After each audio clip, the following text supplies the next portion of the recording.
Kenapa kelas standar Vespa itu mahal? Pabrik mahal.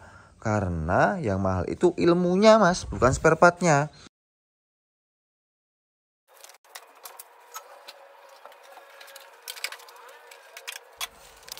Jumpa lagi sama saya Jivas channel ya mas. Bagi dua tak dan Vespa salam teng teng teng teng teng teng teng teng teng. Selamat pagi. Jadi pagi ini jam setengah 7 Magelang sudah dilanda hujan. Alhamdulillah udah bersih debunya, tapi kotor mobilnya. Terus habis ini juga banyak trotohan ini ya, karena seng-sengnya udah pada bolong. Wes gampang kok diberesi. Oke, jadi untuk kali ini mau cerita. Ini ceritanya adalah Vespa punya customer kelas standar pabrik yang kemarin tak buat dyno test di Tulungagung. Jadi ketika di Kediri itu aku nggak bawa kelas standar pabrik karena memang pertama aku nggak punya Vespanya, terus yang kedua mobilnya nggak muat buat bawa batu sungsung. Jadi ya tak putuskan aku nggak bawa. Nah ketika pulang dari Kediri aku dapat customer orang Kediri, mas mau benerin Vespa model standaran. Oke, nah, terus tak ojo-ojoi, mas gimana mas kalau kita buat mesin kelas standar pabrik, nanti saya janjikan dapat 3 besar mas motornya mas, prediksinya sekitar 11 HP di rumah lah mas, nanti udah bisa 12-an kalau di kompetisi BRT gitu. Akhirnya oke, deal. Akhirnya dibuatlah motor ini ya, dan motor ini alhamdulillah menjuarai di kelas standar pabrik Tulungagung dengan angka 13,3 di mesin yang sama seperti Kediri BRT ya, 13,3. jadi ini menang alhamdulillah, juara 1 ini tak. Nah ini ya, juara 1 dyno test Vespa standar pabrik non 200 Pantai Gemah 7-8. Nomor sekrutnya ini, nomor sekrutnya Rahman Aji Fosil Fast. Wah, tambah fosil barang sama panitia ini karepmu. Enggak popo, penting mudeng karepe kepiye. Oke, jadi saya ceritain sedikit untuk mengenai speknya ini. Mas, minta tolong dong mas benerin Vespa standaran, model standaran yang bagus kencang itu mas. Malah mahal tuh mas. Lebih baik jangan kalau nggak mau mengikuti regulasi nggak usah buat model standaran mas. Soalnya kalau buat mesin seperti ini mas dengan 15 juta ya, dengan 15 juta itu tetap kalah mas sama yang model racing gitu. Jadi rugi kalau buat model standaran itu. Wong standar itu kan terbatas regulasi. Misalkan karburatornya harus ukuran berapa, pakai Vespa, dia hisapan harus bagus. Sekarang kalau totalan mas, misalkan mesin datang itu kondisi rusak, benerin hisapan, karburatornya ganti, blok pistonnya nanti porting-porting, knalpotnya nanti standar minta yang baru. Wah itu habisnya banyak mas. Kalau daripada benerin hisapan standar sama ganti karburator 2626 ya performanya lebih bagus kalau ganti Jepangan toh mas. Kalau pakai seker Vespa sama seker Ninja ya pakai seker Ninja toh mas. Jadi ya nggak bisa mas kalau misalkan minta kok Vespa standaran suhunya ini Vespa tune up, nggak bisa. Apalagi bengkelnya sama. Kalau bengkelnya beda, maaf ini misalkan di sini nih ini performa 13, sekian, mungkin di bengkel lain kelas tune upnya juga 13 gitu. Jadi tune upnya sana sama standarnya sini bisa imbang-imbang, karena itu perbedaan bengkel mas. Kalau sama-sama di sini jangan ngerjain di Ajivas. Misalkan mas saya dana 15 juta mau benerin Vespa model standaran, ya rugi, tetap kalah sama yang model tune up apa model racing gitu mas. Jadi saran saya nggak usah terlalu idealis lah. Kalau misalkan pengen Vespanya enak itu ya aja, mending sekalian racing sekalian daripada model standaran mahal gitu. Kecuali jangan memang pengen bentuknya standar Vespa ya nggak apa-apa, tapi jangan dibandingin sama yang kelas touring atau kelas tune up atau racing gitu mas. Gitu ya, itu jadi pembukaannya gitu. Kenapa kelas standar Vespa itu mahal, pabrik mahal? Karena yang mahal itu ilmunya mas, bukan spare partnya. Kalau terbatas regulasi itu karburatornya sama, buringnya sama, sekernya sama, knalpotnya sama, magnet, sepul sama, coil mungkin juga sama, CDI-nya bisa sama bisa beda. Terus yang mahal apanya mas? Yo jasa nih mas gitu. Jadi kalau ngerjain Vespa standaran sama ngerjain Vespa tune up, jasanya ya lebih mahal Vespa standaran toh mas. Karena terbatas regulasi dan harus mengungguli rekan-rekan lainnya gitu loh. Jadi jangan harus paham itu ya. Gitu. Ya, itu jadi pembukaannya aja. Kalau Vespa ini habisnya sekitar 8 sekian lah. 8 sekian itu knalpotnya masih knalpot standaran gitu. Nah tapi ini udah dipasang knalpot racing karena saya bilang mas kalau pakai knalpot racing insya Allah hasilnya lebih bagus mas untuk HP-nya. Ya udah mas pasangin knalpot itu aja yang racing, mau tak pakai harian nanti biar lebih enak. Nanti kalau mau kompetisi lagi tinggal ganti knalpot standar lagi gitu guys. Terus ini juga komplit, ini udah ada filternya, siap touring lah insya Allah gitu. Nah tak ceritain kenapa Vespa ini bisa kembali lagi di sini di terasnya Acivas ya. Karena kemarin habis kompetisi di Tulungagung itu tak coba, wah ini kok ada suaranya aneh ini, wah kayaknya kok bearingnya kok dia kok lepas dari rumah lakernya. Akhirnya bener, tak bongkar ini magnetnya, tak bongkar magnetnya, ternyata bener kalau bearingnya itu dia lepas dari rumah lakernya. Jadi ada suara kisik gitu. Makanya ini rencana mau tak bongkar lagi gitu biar lebih sip gitu ya. Terus untuk knalpot kenapa diganti racing, karena ini mau dipakai harian di Kediri. Kalau misalkan pengen kompetisi lagi ya tinggal diganti knalpot standar lagi ya. Tapi yakinlah kalau knalpot standar sama knalpot racing pasti lebih enak knalpot racing. Terus tanya lagi mas, misalkan saya pengen buat shaker buring Acivas tapi shakernya Vespa mas, ya tetap lebih enak pakai shaker Ninja atau mas.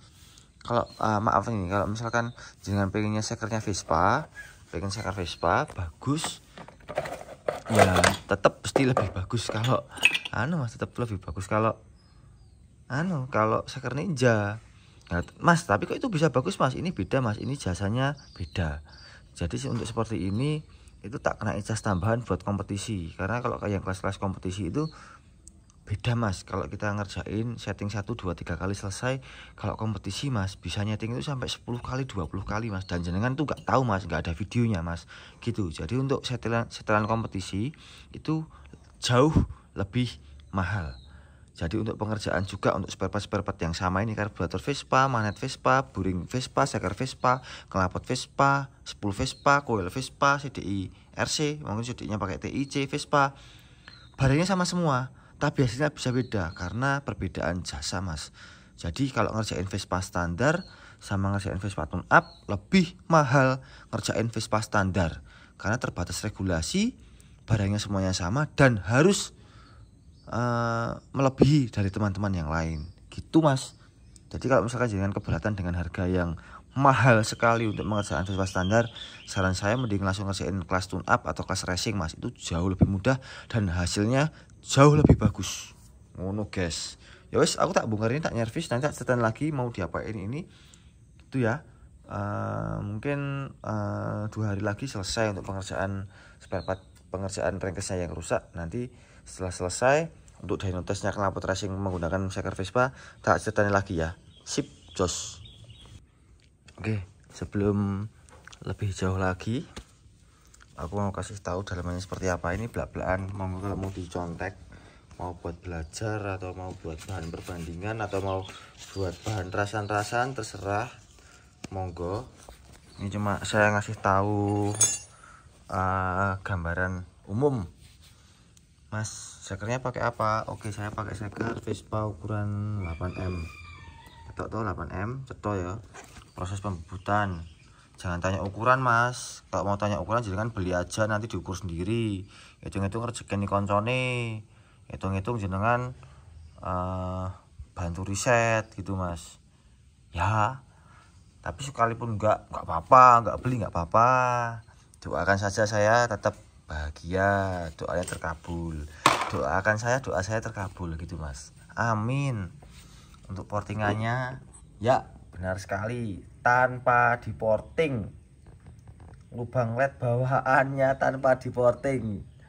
Umpet rak karepmu ya, terserah ya. Terus biasanya tanya mas, strikernya di lubangnya atas modelnya seperti apa, tak kasih tahu mas, lubangnya standar tanpa diproses. Tuh, ketok toh, cetok ya, nggak bohong ya, nggak bohong. Untuk headnya mas, ya kalau headnya agak rahasia ini, tapi modelnya seperti ini. Oh ya nggak ada rahasia dong, headnya seperti ini dijual. Ini headnya modelnya kayak gini ya, saya jualnya 500 ribuan ya, 500 ribuan. Mas businya seperti apa? Wah businya waduh wae seperti biasa, busi panjang auto LED platinum pro seperti ini ya. Businya 25 ribuan. Tuh, kerapatan businya sesuaikan kebutuhan, sediknya RC. Spoolnya ini masih original bawaan Vespa-nya. Sebentar.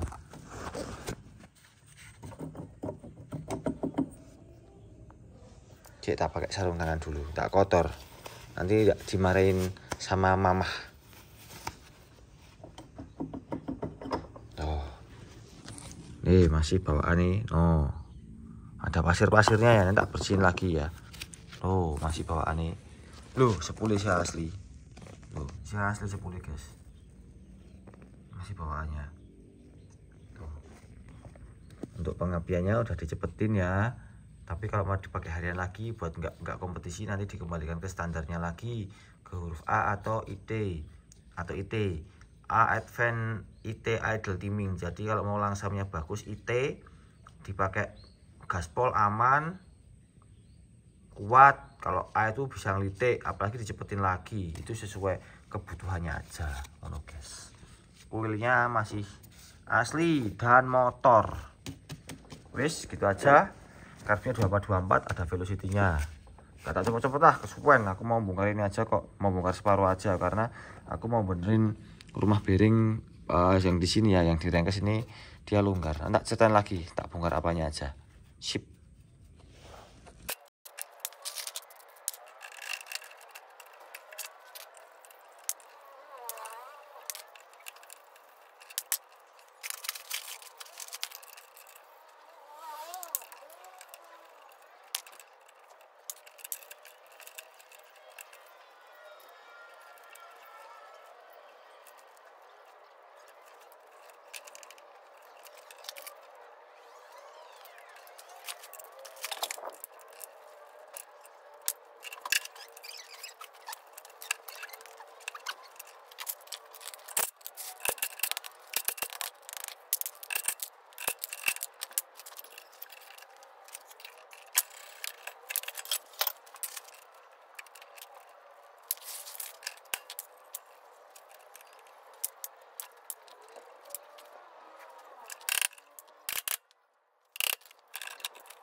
Ya sudah selesai ya. Jadi kemarin juga udah selesai, tapi ini baru nyempet video sekarang.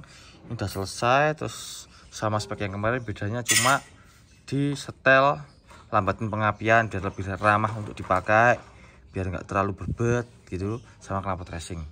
Untuk hasil dyno testnya episode selanjutnya ya, sekalian ngetes jalan-jalan ya, jalan-jalan. Semuanya masih sama tuh. Insya Allah ini aman juga. Hah? Sing di kae sing ono ongkone itu 7,1 kae. Ming HP pitu gaya tenan. Oke. Ya wes, ini selesai. Ini insya Allah sudah sip. On. Masangnya disaring. Oke. Gigi 1. Gigi 2. Gigi 3. Gigi 4. Oh, enak toh. Gigi 3, gigi 2, netral, 1, netral. Tak kecil lagi ya.